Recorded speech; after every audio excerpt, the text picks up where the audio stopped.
Hi guys, welcome back to my channel. It's Tori, and today I'm going to be giving you guys my review of Warbreaker by Brandon Sanderson. I read Warbreaker in between my process going through the Stormlight Archive, so I read Way of Kings, and then I read Words of Radiance, and then I read the two books that people said to read in between those two, which were Edge Dancer, a short novella-ish thing, and Warbreaker. In Warbreaker, we have two main characters, sisters, Vivenna and Ciri, that come from a very kind of conservative background in their country, and Vivenna, the older sister, is betrothed from birth to marry this kind of god king in another country, and they don't really have a good relationship between these two nations, and Vivenna has been training her whole life to be basically kind of a slave slash wife just to produce an heir to the god king Susebron, who lives in this other nation. As always, Brandon Sanderson presents us with a very unique magic system in this book that has to do with breath and how breath kind of creates things, and you can put your breath into an object and reanimate it, or you can use it to do different things, and different people have different levels or amount of this breath. Now, this book was written in 2009, so this is actually one of his older-ish works, and that was the first thing that I noticed when I was reading this book. I read it after Words of Radiance, and the shift in writing style from Words of Radiance back into Warbreaker, it was very obvious to me very quickly that he has really developed his craft a lot since this book.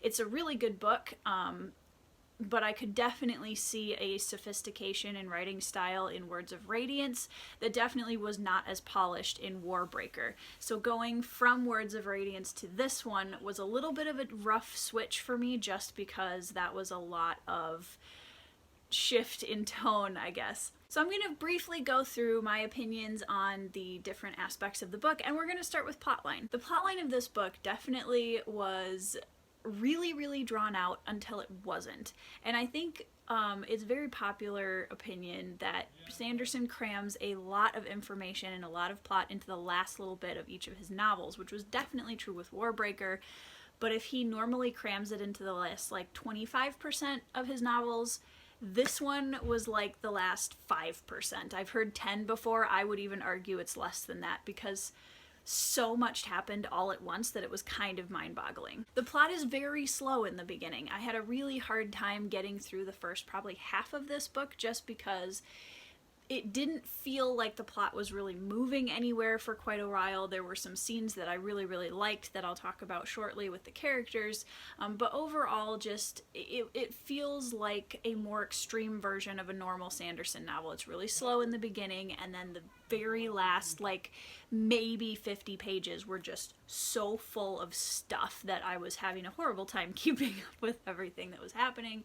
World building. Okay, let's talk about the world building. Now, as we know, Brandon Sanderson is one of the absolute masters of the craft when it comes to fantasy world building, especially when it comes to designing a magic system and a world that kind of cooperates with that magic system. This was definitely no exception. I did feel like the culture that he created between these two different nations and the characters were very rich and vibrant. He gives us a ton of little tiny pieces that really make that world just feel super fleshed out and like it's absolutely real, and I really appreciate that about Sanderson. I will say, after having read the Stormlight Archive, it's a little unfair to go from those books into this one, just because it's not as big of a book and it's a standalone for now. So it is a little bit more difficult because he just didn't have as much room, I think, to build as he does in the Stormlight Archive. So just because of that, I still really appreciate the world building. I just wish that he had been able to flesh it out a little bit more.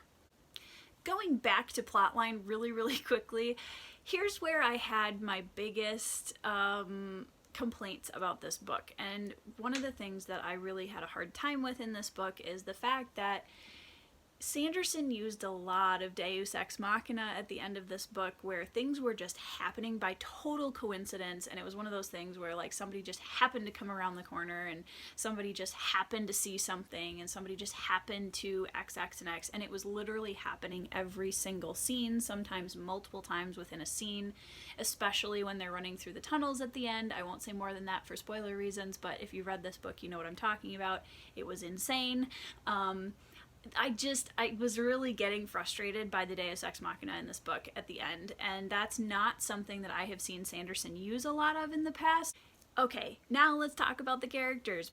I don't really like it when characters change completely just for a plot element, and I'm not gonna say who it is, but if you've read the book, you know who I'm talking about. There's a point with Vivenna, the older sister, where she is working with a couple of other characters, and those two characters really pull a 180, and I just was really irritated by it more than anything else, just because it felt so out of character for these characters to do what they were doing, that I was like, I don't get this, I don't understand this, I don't like it, and I kind of quit caring about that entire story arc right after that, which, you know, is a personal opinion, but I really felt like that was completely out of character from how he had been setting up these side characters the whole time. I had 2 characters in this book that I absolutely loved, and 3 other characters that were definitely characters I was invested in and cared about. Pretty much the rest of the cast I could have totally done without. The character who absolutely kept my attention the most throughout this entire book, from like the minute he showed up in the pages, was Lightsong, who is one of the kind of, not the God King, but he's one of the other gods in this Hallandren kingdom, and he is just a gem of a character. He's really funny, but he's still a very nuanced character. We get a little bit of this like mystery surrounding him and not knowing his backstory, as he's also asking questions of who he was before and all of that kind of stuff. So he absolutely was one of my favorite characters in this whole book, and possibly one of my favorite characters in Sanderson's Cosmere. Another god that was on my invested list was Blushweaver, who is a very bodacious, suggestive female god who spends a lot of time with Lightsong trying to plot things. And while she was very over the top when it came to all of that, I really appreciated the dynamic between her and Lightsong a lot, in this kind of like very comfortable friendship that they had. Even though there were some tense moments, you could tell that like these 2 characters do actually care about each other for all of the weird crap that they're throwing at each other in conversations, and I actually really appreciated her a lot. With both of those 2 characters at the end of the book, and I'm going to do this without spoiling anything if I possibly can, that was one of the most, like, if you want to not be spoiled at all, just skip ahead a few seconds.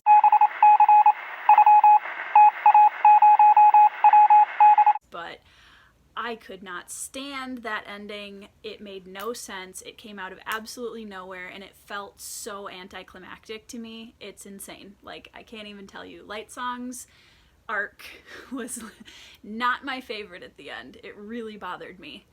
Maybe I'll go into depth with that later on, but just for now, that's all I'm going to say about that. Other characters that I really appreciated, I loved Susebron, the God King. He is such a phenomenal character. You care about him so much as a reader, and seeing his story arc and growth. His relationship with Ciri, one of the other 2 sisters, is phenomenal, and I absolutely loved them so much. And this is the first time where I can legitimately say I have loved a romance that Brandon Sanderson wrote. I'm not usually a fan of his romances, and I have yet to see some of the romances develop further in Stormlight, but in this case I have to say that Ciri and Susebron are definitely one of my favorite Sanderson couples in general that I have read thus far. They're so cute. It was ridiculous. I was really invested in Ciri as a character, but not until about halfway through the book, if I'm being totally honest. Like, the main 2 characters I could have done without for about half of the book, and Vivenna, one of the other main characters, I literally did not care about up until the very, very, very end of the book. Let's talk about Vasher.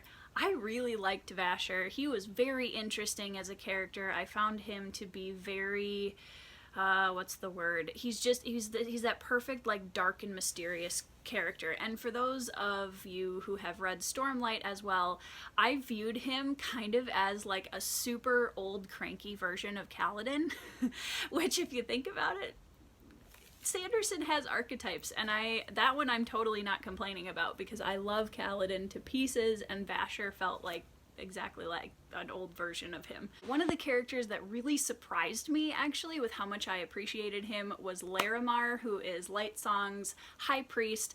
The dynamic between those two characters was hilarious most of the time, but also very heartwarming and sweet, and I loved how much Larimar tried so hard constantly to like be there for Lightsong and encourage him, but also kind of try to keep him somewhat on the right track.